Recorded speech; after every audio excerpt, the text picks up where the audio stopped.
ಚನ್ನಪಟ್ಟಣ ನನಗೆ ಭಾಳ ಪ್ರಿಯವಾದಂಥ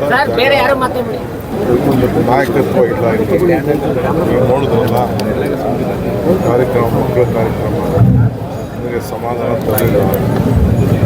ನಾನೆಲ್ಲ ಕನಕಪುರದಲ್ಲೂ ನೋಡಿದ್ದೀನಿ, ಭಾಳ ಚೆನ್ನಾಗಿ ಅಪ್ಗ್ರೇಡ್ ಆಗಿದೆ. ಈಗ ನಾನು ಅದಕ್ಕೋಸ್ಕರ ಇಲ್ಲಿಗೆ ಖಾಲಿ ಥರ ಬಂದಿದ್ದೀನಿ. ಭಾಳ ವಿಷಾದಕರವಾದ ವಿಚಾರ ಏನಪ್ಪ ಅಂದರೆ, ನಾನು ಹಿಂದೆ ರಾಮನಗರದಲ್ಲೂ ಜಿಲ್ಲಾ ಮಂತ್ರಿ ಹೋಗ್ತಿದ್ದೆ.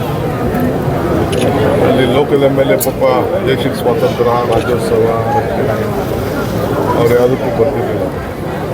ಇಲ್ಲೂ ವಿಚಾರಿಸ್ದೆ, ನಮ್ಮ ಅಧಿಕಾರಿಗಳನ್ನ ವಿಚಾರಿಸ್ದೆ, ಶಾಸಕರು, ಮಾಜಿ ಶಾಸಕರು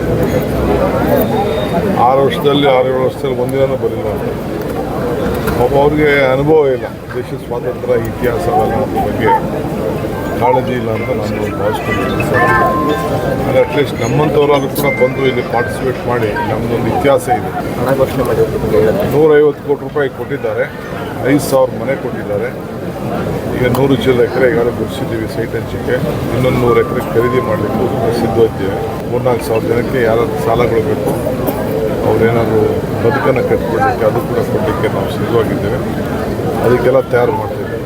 ಸರ್, ಈಗ ಕಾಂಗ್ರೆಸ್ ಸರ್ ಗ್ಯಾರಂಟಿಗಳನ್ನ ಕೊಟ್ಟಿದೆ, ಆದರೆ ಅನುದಾನದಲ್ಲೇ ಸಿಗ್ತಾ ಇಲ್ಲ ಅಂತೇಳಿ ಸಚಿವರು ಶಾಸಕರು ಹೈಕಮಾಂಡ್ಗೆ ಒತ್ತಾಯ ಆಗ್ತಾ ಇದ್ದಾರೆ. ಯಾವ ಒತ್ತಾಯ ಏನಿಲ್ಲ, ಯಾವ ಶಾಸಕರು ಮಾತಾಡ್ತಾರೆ, ಸಚಿವರು ಮಾತಾಡ್ತಾರೆ, ಎಲ್ಲ ಖುಷಿಯಾಗಿದ್ದಾರೆ. ಏನು 56,000 ನಾವೇನು ಮಾತು ಕೊಟ್ಟಿದ್ದೋ ಅವ್ರು ಮಾತು ಪ್ರಕಾರ ನಾವು ನಡ್ಕೊಂಡಿದ್ದೇವೆ. ಭಾಳ ಮುಖ್ಯ. ಅನುದಾನನೂ ಆಗ್ತಾಯಿದೆ, ಎಲ್ಲನೂ ಆಗ್ತಾಯಿದೆ. ಪರಿಷ್ಕರಣೆ ಏನಾರು ಆಗುತ್ತೆ ಸರ್? ಏನಿಲ್ಲ, ಕೆಲವು ಏನಪ್ಪ ಅಂತಂದ್ರೆ ಕೆಲವು ಯೋಚನೆ ನೋಡ್ರಿ. ಕೆಲವರೆಲ್ಲ ಅರ್ಜಿಗಳು ಬಂದಿದೆ, ಸುಮಾರು ಅರ್ಜಿಗಳೆಲ್ಲ ಬಂದಿದೆ. ನೋಡ್ತೀವಿ ಅದನ್ನು, ಯಾರು ಅರ್ಹರು ಇದ್ದಾರೆ ಎಲ್ಲರಿಗೂ ಕೊಡ್ತೀವಿ.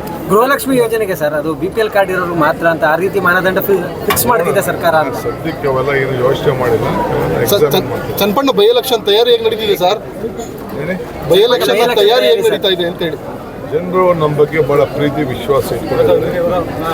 ಈ ದೇಶಕ್ಕೆ ಸ್ವಾತಂತ್ರ್ಯ ಪಾರ್ಟಿ ಕಾಂಗ್ರೆಸ್ ಪಾರ್ಟಿ, ಆ ಕಾಂಗ್ರೆಸ್ ಪಾರ್ಟಿಗೆ ಬೆಂಬಲ ಕೊಡಬೇಕು. ಸರ್ಕಾರ ಇದೆ, ನಮ್ಮ ಬದುಕು ನಾವು ನೋಡ್ಕೊಳ್ಬೇಕು ಅಂತ ಮತದಾರರು ತೀರ್ಮಾನ ಮಾಡಿದ್ದಾರೆ.